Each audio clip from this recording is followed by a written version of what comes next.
जी, मेरी मासी की मूछें होती तो वो मामा होते, यानी कि वाराणसी से प्रियंका गांधी जी लड़ती तो 2-3 लाख वोटों से जरूर जीत जाती। अच्छी बात है, लड़ी क्यों नहीं? किसने रोका उन्हें? क्या चुनाव देश में चल रहे हैं तो कोई रोक रहा था? कांग्रेस पार्टी ने तय क्यों नहीं किया कि वो लड़ लेती?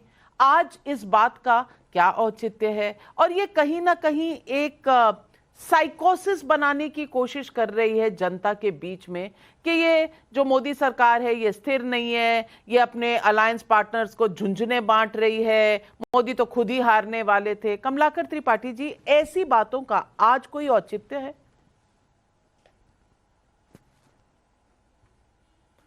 नाविका जी, जितनी मिर्ची आपको लग रही है उतनी तो शायद माननीय मोदी जी को भी नहीं लगी होगी। खैर, कोई भी चीज होती है उस पे आदमी स्पेक्यूलेशन देता है। जब इनकी blue eyed girl Smriti Irani ji, blue eyed lady, वो हारती हैं किशोरी लाल शर्मा जी से, तो ऑब्वियसली इस बात का बहुत ही आसानी से अंदाजा लगाया जा सकता है कि जिस तरीके की पॉपुलैरिटी प्रियंका जी की है और जितने कम वोटों की मार्जिन रही माननीय मोदी जी की, उसमें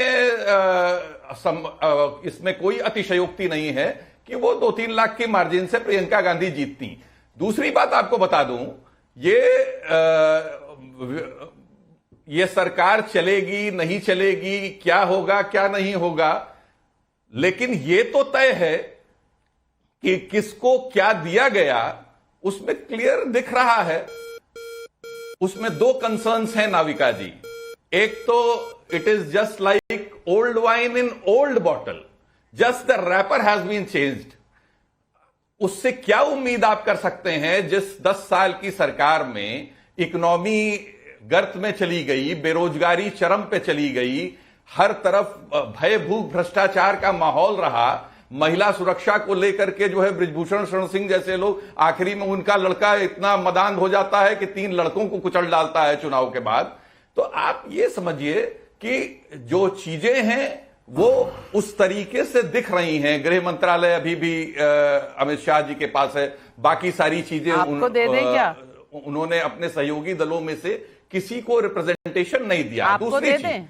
एक बड़ी रिमार्केबल चीज है दें? कि हिमाचल से जहां से 4 की 4 सीट इनको मिलती है, वहां से भी नॉमिनेटेड व्यक्ति को जो है वो मंत्रालय दिया जाता है, इलेक्टेड व्यक्ति नहीं मिलता। रिजेंटमेंट अभी से दिख रहा है, एनसीपी शामिल नहीं होती है, शिवसेना भी जो है वो बहुत खुश नहीं है और होना भी नहीं चाहिए। मुझे लगता है कमलाकर त्रिपाठी जी, आपके चश्मे बहुत अच्छे हैं, आपको बहुत कुछ दिख रहा है जो बाकी दुनिया को दिख नहीं रहा।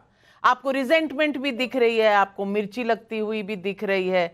मैंने सवाल पूछा, मिर्ची आपको लग गई, और जिस तरह से विभाग बांटे गए हैं उस पर भी विपक्ष को मिर्ची लग रही है। लेकिन जिन चीजों से आपको मिर्ची लग रही है, मैं उनके सवालों के जवाब जरूर शहजाद पूनावाला जी से लेना चाहूंगी।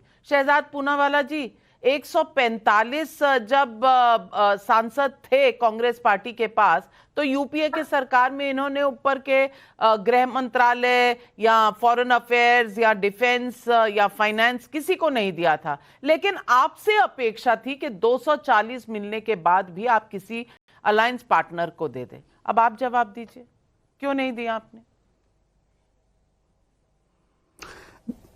देखिए, सबसे पहले तो नाविका जी, मुझे आपके चैनल पर और भी पसंद आता है आना, क्योंकि इस चैनल की जो एडिटर इन चीफ है वो एक महिला है।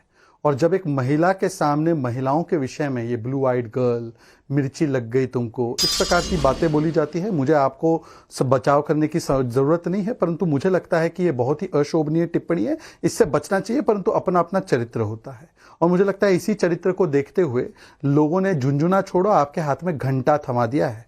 3री बार घंटा थमाया है, 99 पार हो नहीं पा रहे हो, परंतु वो कहते हैं ना कि रस्सी जल गई बल नहीं गया।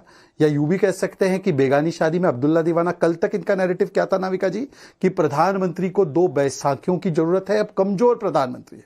आज इनका नैरेटिव क्या है, प्रधानमंत्री ने तो अपने दोनों साथियों को झुंझुना थमा दिया, मतलब इतने स्ट्रांग प्रधानमंत्री है। एक तय करके आते ना। अच्छा, झुंझुना क्या होता है मैं आपको बताता हूं, क्योंकि यहां पर कुछ आरजेडी एसपी के नेता भी दिख रहे हैं। 2009 में 4 सीट आई थी आरजेडी की, झुंझुना देकर बोला सरकार में आवश्यकता नहीं। 2009 में सबसे ज्यादा सीटें आई थी समाजवादी पार्टी की, उसके इतिहास की, मुझे लगता है 40 सीट्स आई थी। डिनर पार्टी से अमर सिंह को चलता कर दिया, उसको कहते हैं झुंझुना देना। और झुंझुना पता है क्या होता है, अब इन्होंने तय किया है एलओपी बनाएंगे। एलओपी बनाने की प्रक्रिया में ये झुंझुना 1 और झुंझुना 2 जिसको थमाया था, उनको पूछा तक नहीं, सीडब्ल्यूसी ने फैसला कर दिया कि कांग्रेस ही एलओपी बनाएगी। इसको कहते हैं झुंझुना। और झुंझुना, एक और उदाहरण देता हूं भाई, पप्पू यादव तो कैंडिडेट लड़ा था इंडिया अलायंस के खिलाफ ना, उसको कांग्रेस ने ले लिया, आरजेडी को दे दिया झुंझुना। उद्धव ठाकरे जी को बोला था आप सांगली सीट लड़ लो, सांगली सीट से उनका प्रत्याशी था, फिर उनके प्रत्याशी को हराने वाली विशाल पाटिल को अपने साथ ले लिया, उद्धव जी को दे दिया झुंझुना। इसको कहते हैं झुंझुना देना। इसीलिए मैं कहता हूं कि बस केवल एक सवाल का जवाब देते।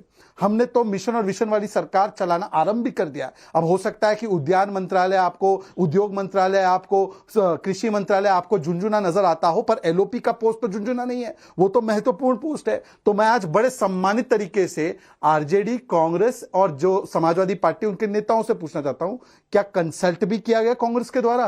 क्या पीडीए से कोई एलओपी नहीं होगा? हमारे तो प्रधानमंत्री पीडीए समाज से हैं, हमारे आज जो मुख्यमंत्री बने ओडिशा के वो ट्राइबल समाज से हैं, चलिए, हमारे मोहन यादव ट्राइबल ओबीसी समाज से हैं, हमारे विष्णुदेव साई जी ट्राइबल समाज से हैं। पर आपका कौन एलओपी होगा? पीडीए समाज से होगा, नहीं होगा? अनुराग भदौरिया जी जवाब दीजिए। देखिए अच्छी बात है, भारतीय जनता पार्टी के प्रवक्ता को झुंझुना का मालूम बहुत अच्छी तरह पता है झुंझुना क्या होता है, क्योंकि ये लोग 10 साल से पूरे देश की जनता को झुंझुना ही तो दे रहे थे, इसलिए उन्हें झुंझुना के बारे में बहुत मालूम है। इसके लिए आप बधाई के पात्र हैं कि झुंझुना पे आपने रिसर्च कर लिया, क्योंकि झुंझुना आपने देश की जनता को दिया। सवाल ये है मेरा सीधा सा, आज सरकार बनी है और सरकार के अंदर में आप देखिए, जिसको आप कह रहे हो नहीं, आपको अगर लगता है कि झुंझुना नहीं है तो गृह मंत्रालय, डिफेंस मंत्रालय, फाइनेंस मंत्रालय, ट्रांसपोर्ट मंत्रालय, आईटी दे दीजिए आप, उनको क्या दिक्कत है? छोड़िए, आप विपक्ष का मुंह बंद कर दीजिए। भाई देखो, विपक्ष का मुंह बंद करते हैं, हमने गृह भी दे दिया उनको, बंद कर दिया विपक्ष का मुंह। इतना परेशान हो रहे हो, इसके मतलब आपको तकलीफ तो है, दिमाग में तकलीफ हो रही है कि आपने कुछ ना कुछ गड़बड़ किया, तभी आप इतनी सफाई दे रहे हो। नहीं, सफाई देने की जरूरत होती ही नहीं। आज आपके साथ गठबंधन में देखिए, आज आपकी शिवसेना आपके साथ आंखें दिखा रही है, आपके साथ गठबंधन में आने को तैयार हो, नहीं भी तैयार है। आपको आपकी वो कहते हैं ना गर्दन पकड़े हुए है, एनसीपी तो आपको मना ही कर रही है। तो आपका तो अभी गठबंधन कहां भैया, आप तो अच्छी बात आप एनडीए बोलने लगे हैं, और ये हमने आपको मजबूर कर दिया है सबको साथ लेके चलने का, क्योंकि अकेले अकेले भागते थे, सबको बोलते थे साथ चलो, ताकत लेके सबसे आगे अकेले झंडा ले गए, कहते थे अब की बार भाजपा सरकार, अब बोलने लगे अब की बार एनडीए सरकार। इस लायक तो हमने आपको कर दिया है ना। और देश की जनता बहुत समझदार है, हम तो अपने टीडीपी के साथी